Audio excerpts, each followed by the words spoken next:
good afternoon, everyone. It's been a long and somewhat eventful week. Wanted to review a little bit. First of all, I want to thank and congratulate my colleagues over in the Senate for some of the work that they've done on the infrastructure bill in the past couple of days.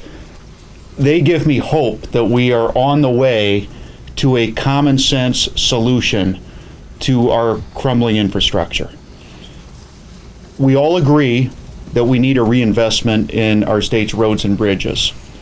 We don't all agree that we need to take money away from working people trying to get into the middle class, and consumers who are trying to keep our economy moving at this current juncture in order to fix that particular problem. I think the Senate realized that we have dollars in reserves, we have revenue streams available, we have some innovative solutions before us, and they've taken that step. So I've become very hopeful that we are going to have the opportunity to have a bipartisan and widely supported infrastructure reinvestment package, and hopefully one that Governor Pence can embrace as well.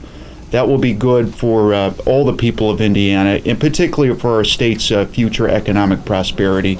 We need that circulatory system to be improved and to be cleared. And with that, we'll have a better foundation for the future. Now, that's the positive thing that I wanted to say, was to at least as of today, thank the folks and leaders across the hallway. In addition to that, on the negative side, as I've said from the very beginning, we have to embrace the civil rights discussion here in Indiana. That also is an important economic issue. If we don't leave old-fashioned Indiana and join modern Indiana, we're going to have a number of businesses that either want to leave or are discouraged from coming here because we don't appear tolerant and with it. And one thing that's, I suppose, alarmed me a little bit on the House floor is, some of you have observed, we just had 2 more votes on really very narrow civil rights matters today. One applied civil rights protections for gay and transgendered Hoosiers with respect to pharmacists making decisions on pseudoephedrine enforcement. We had a very narrow one with respect to charter schools. You know, we had a charter school bill, and we basically proposed, look, for charter schools, and in the interest of keeping bills to a single subject matter, you cannot discriminate against gay people, transgendered people, and veterans in charter schools, both in employment and in terms of admissions of students. That was turned down somewhat flippantly. Now, there's 2 problems here. The obvious problem is that people aren't voting the way I think they should. But the other thing that concerns me a little bit is there seems to be a lingering amount of personal discomfort with discussing the issue at all. They seem to have trouble delving into that particular subject matter. One that the citizens do not have problems discussing, but they seem to. And you heard it particularly on the charter school legislation. We basically said, look, charter schools don't discriminate. They have policies in place where this couldn't possibly happen. By the way, very similar to what we heard with respect to RFRA last year. But then the weakness of that argument is exposed very quickly. Because if that is in fact true, then what is to be feared from enshrining those practices in state law in a way that I think will allow growing comfort with that issue with respect to other policy areas? So I've started to notice this week there's 2 hills to go over. The first one, regrettably, that has to be transgressed is the comfort level with the topic and the tenor of the debate. That needs to change. I do hope by bringing these amendments forward that some of the members across the aisle become more comfortable in dealing with the issue and more comfortable in voting with the issue, and maybe sooner rather than later they will start voting better on the issue.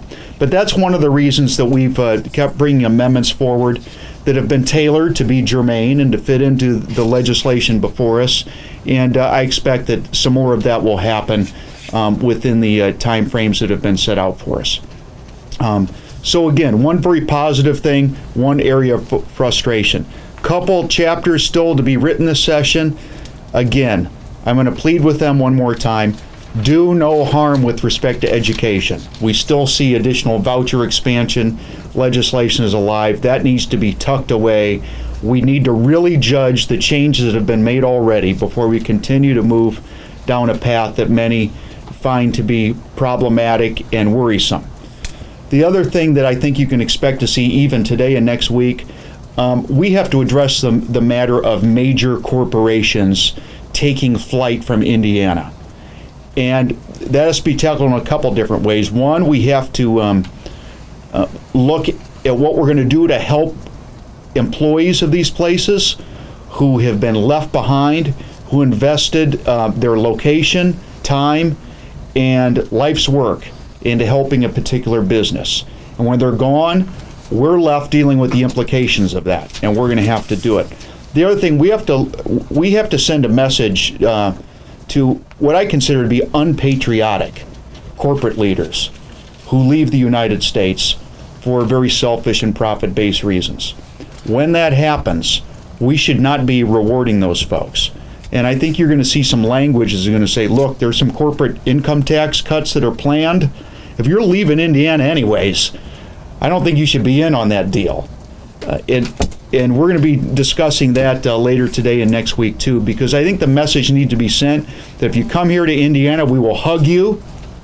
But after we've hugged you and we've rearranged our communities around you, and you want to take flight, we're probably not going to give you a gift bag as you leave.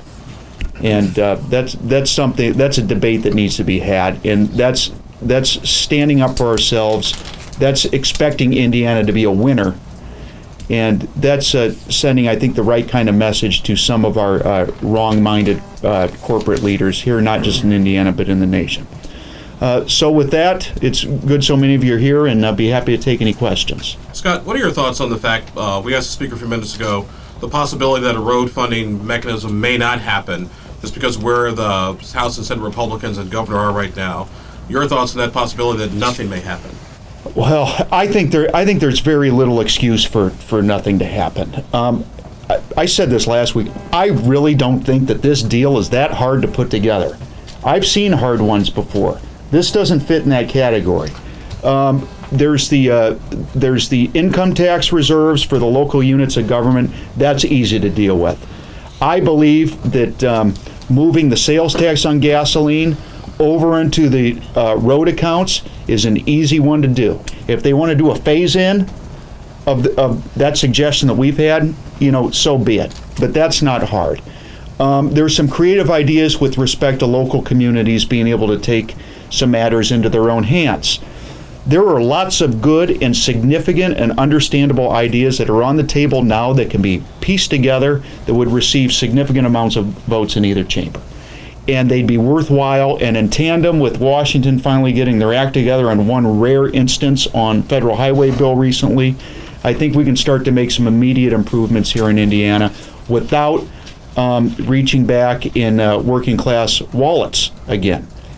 We have reserve dollars, and we don't believe that that is necessary at this juncture. So it can be done, unquestionably. The only issue is, can people, are they willing to admit that they didn't get their perfect idea when they wanted it, and are willing to set their egos aside and not worry about who gets the credit or who reaps the benefit from something happening? It can be done. Does our infrastructure situation constitute a crisis? Well, I think a couple of basic observable things that have happened recently. You had I-65. That was an economic dilemma for Indiana, very immediate when it was shut down this past summer. You had that road caving in down on the Ohio River. It's hard to get around down there, and when one of your highways is underwater, it becomes even harder. We've got problems along I-70 now. I don't know. My staff was just showing me some recent photos in there. I've believed it's nearing a crisis, and we have the opportunity here to promptly and achievably keep it from becoming a full-blown crisis. I mean, we already had a pretty low rating, but there's nothing around us that is going to get one bit better until we take a few common sense steps here in this building. And like I said, I think with what the Senate did here this week, we're on the road to something achievable and common sense and significant. It just is going to take a little bit of willingness. It's going to take a couple people saying, yeah, I'll take most of what I want, not all of what I want. Why is a short-term solution acceptable? Well, I don't think it is a short-term solution. And by the way, when we talk about moving over sales tax on gasoline, that's not short-term. That's permanent. And what I just said was permanent with doing a phase-in. So long-term is essential. And by the way, that's why I haven't completely been critical of the governor having some bonding ideas too. That allows for some long-term flexibility as well. I mean, you're going to just blanketly dismiss those things. So, and also, we're going to have, different leaders in our states. I don't know exactly who they're going to be. I don't know what names they're going to wear. But we're going to have different leaders in the years ahead. And we've got a chance to take a bold first step if we're willing to take a pragmatic and non-ideological view of what can be done. Should the governor get his additional regional cities money, and should there be additional strings attached to that? That's up to them. I noticed, sometimes I noticed a lot of cranky faces on the floor today, and maybe I was just imagining it. Maybe I was projecting my own crankiness onto them. It's possible. I don't know, but there's clearly been some miscommunications between the governor's office and the legislative leadership. I've never thought the regional cities idea was the worst concept in the world. I thought there was aspects of it that were probably laudable.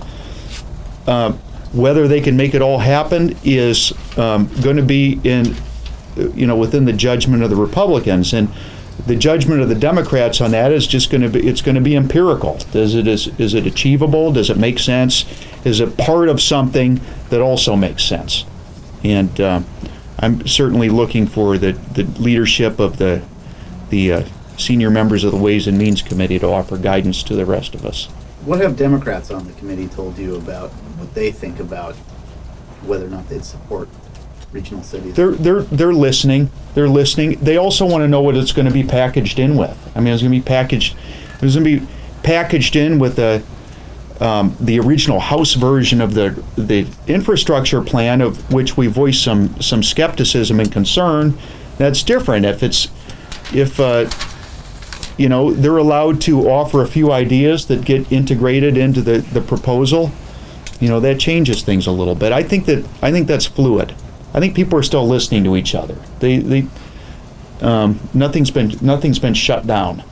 So you guys could play spoiler in this ongoing thing between the House Republicans and Senate Republicans. I don't know if spoiler's the right word, but I have observed that sometimes they disagree with each other, and I've offered to help them resolve disputes from time to time. I'm happy to do that. Are you concerned about funding for the bicentennial projects? I have, believe it or not, I have some members that are concerned about that. There's initiatives in there that some of the Democratic members were enthused about happening as well. That's going to be a question of what the Republican leaders are willing to live with. What I've said over time that they're probably able to live with in terms of reserves would probably allow them to do that, but they seem to put their own self-imposed restrictions on themselves. We start hearing redundant phraseology like excess savings and all sorts of other stuff that I don't know exactly what it means, but I think those things are achievable. They may have overestimated how much they could get from some of the cell tower leasing stuff if they'd done, but I hope they can get some of these things worked out. I like, it's nice to see people. I see Indiana being built when it's possible. News organizations around the country every year, as part of this thing called Sunshine Week, request schedules and emails. Yes. They requested yours. Are you going to comply? Well, staff did receive your request. I think that they're working on it, and it'll be reviewed. And I want to let you know, I do that, I'm a member of this body too, and I understand that the speaker has constitutional managerial authority over the chamber, and certainly there'll be consultation there. And look forward to giving you a formal response. So does that mean the those things. speaker is going to tell you what you can do with your emails? Is that what I'm hearing? Well, the speaker can't tell any individual member what to do. That just doesn't happen. But I want to listen to see and hear what some of the concerns are and what some of the possible implications are. I will tell you this: my emails are very, very boring, and I answer most of them myself. And I think you'll probably be. I think there'll be a sedative for someone, I understand that there's institutional implications, and I want to make sure that I hear from everyone with respect to those before I give you just a simple, flippant Scott Pelath centered response. Okay, because I could give you the Scott Pelath centered response would just be, well, here I don't care, come on in, make yourself a cup of coffee, but there's 150 members here, so.